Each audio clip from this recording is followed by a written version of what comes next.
ये जो आप गंदी दृष्टि से माताओं बहनों की तरफ देखते हैं या किसी पुरुष की तरफ माताएं बहनें देखती हैं, ये आपकी दृष्टि कैसे प्रियालाल को देख पाएगी? खुद गंदगी पैदा कर रहे हो अपनी दृष्टि में और चाहते हो प्रेम मूर्ति श्यामा श्याम के दर्शन साक्षात्कार, धूल झोंक रहे हो अपनी आंखों में और सूक्ष्म वस्तु देखना चाहते हो। सावधान, स्त्री मात्रे मात्र बुद्धि है। जितनी माताएं बहन हैं सब, इनके प्रति मात्र बुद्धि अर्थात पूज्य बुद्धि होना चाहिए।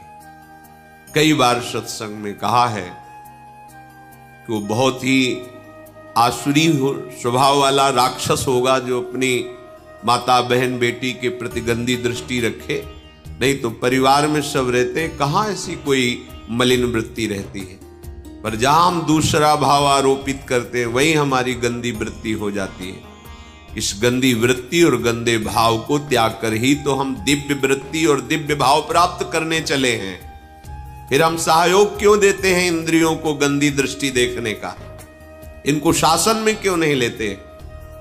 अगर आप शासन में नहीं लोगे तो कोई है ऐसा जो आपको शासित कर देगा, ऐसा बांध देगा कि निकल ही नहीं पाओगे, देखने लायक नहीं रहोगे, दृष्टि ही अपहरण कर लेगा वो। बहुत सावधान, बहुत बढ़िया संयोग बनाया, निकल चलो। ज्यादा उद्दंडता करोगे तो समय व्यर्थ जाएगा, बंधन दृढ़ होता जाएगा, अवसर खो जाएगा, हाथ से निकल जाएगा। यहां किसी का कुछ नहीं बिगड़ता, आपका आचरण आपका ही सर्वनाश कर देगा। तुम किसी को नहीं बिगाड़ सकते, तुम्हारे आचरण ही तुम्हें नष्ट कर देंगे। सत्संग का तात्पर्य मनोरंजन नहीं है, सत्संग का तात्पर्य है मन की अशुभ वृत्तियों का नाश करके सत्संग करना। सत है श्यामा श्याम, सत है श्यामा श्याम का नाम, सत है श्री वृंदावन धाम, सत है रसिकों का उपदेश। अगर ये स्वीकार है तो सत्संग है, ये स्वीकार नहीं तो नाटक है, सत्संग नहीं है। फिर जगत नाटक में फंस करके फिर रो। अगर जगत नाटक से मुक्त होना है तो ये सत्संग स्वीकार करो। हमारी वृत्तियां जब जैसा चाहती वैसा मनमानी किससे छुपा रहे हो? अंतर्यामी परमात्मा तुम्हारे हृदय में बैठा एक एक बात देख रहा है और उसी की प्राप्ति के लिए चले हो और उसी से छल कपट करके उसी को तुम जान रहे हो कि वो तुम्हारी बातें नहीं जान रहा, तो ठीक है, वो तुम्हारी ये बातें नहीं जान रहा तो तुम्हारी सत्वृत्तियां भी वो नहीं जानेगा। कर लो। अगर तुम असत वृत्ति गंदी बातों को ये समझ रहे हो कि कोई बात नहीं, क्या यहां तो कोई नहीं देख रहा है, तो फिर जो तुम शुभ आचरण कर रहे हो वो भी फलीभूत नहीं होंगे।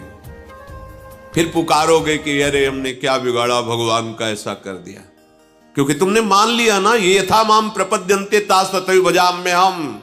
वो नहीं देख रहा है तो वो कुछ नहीं देख रहा है, तुम जैसा मानोगे वैसा ही दिखाई देगा, पर तुम्हारा कर्म तुम्हें नहीं बख्शेगा। स्त्री मात्र में पूज्य भाव, बच जाओगे। किसी का तुम कुछ नहीं बिगाड़ सकते, तुम अपना सर्वनाश करोगे। तुम्हारा हृदय गंदा हो जाएगा, तुम्हारा हृदय तुम्हें जलाएगा, हृदय तुम्हें ऐसी प्रेरणा करेगा कि फंस जाओगे, ऐसी जगह फंस जाओगे जहां कोई नहीं निकाल सकता, क्योंकि जो निकालने वाला था उसने अवसर दिया, निकालने की चेष्टा की, पर आप फिर फिसल कर वहीं खड़े हो गए। वृंदावन में क्या, संपूर्ण चराचर जगत ये उपास्य देव ही बने हुए हैं। ऐसी बुद्धि अपने हृदय में धारण करो। सर्वान वस्तुतया निरीक्ष्य परम स्वाराध्य बुद्धिर मम।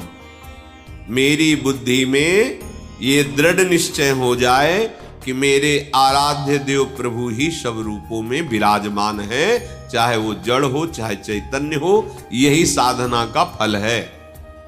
जड़ चेतन जग जीव जत सकल राम मैं जानी, बंदों सबके पद कमल सदा जोर जुग पानी। यह है वैष्णव का स्वरूप, यह है उपासक का स्वरूप। कहीं भी कोई रागात्मक या द्वेषात्मक वृत्ति नहीं, असंगोहम, उदासीन स्थिति। समझ में ही नहीं आता। बनते हैं परमार्थ के सुभट और इंद्रियों की गुलामी बर्दाश्त करते हैं, मन की गुलामी बर्दाश्त करते हैं। जो इंद्रिय और मन का गुलाम है वो भगवदानंद क्या होता है केवल बातें बनाने से नहीं मिल जाता। अध्यात्म क्या होता है समझ नहीं पाओगे। बहुत सावधान।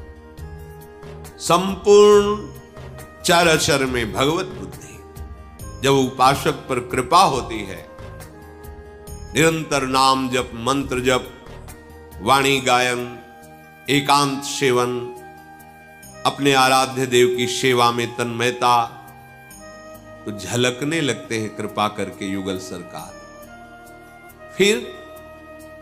फिर तो जैसे सावन में कोई अंधा हो जाए तो सावन का जो प्रकृति का स्वरूप हरा भरा, उसको 12 महीना हरा भरा नजर आता, क्योंकि नजर ही नहीं रह गई।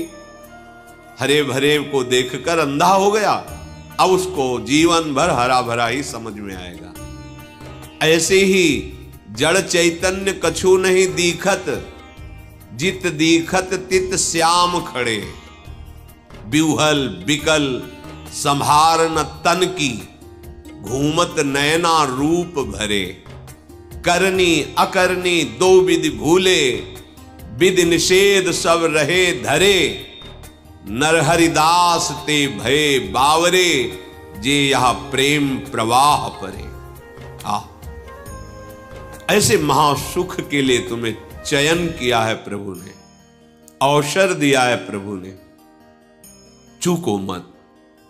संपूर्ण माताओं बहनों में पूज्य बुद्धि, चरणों के दर्शन से ही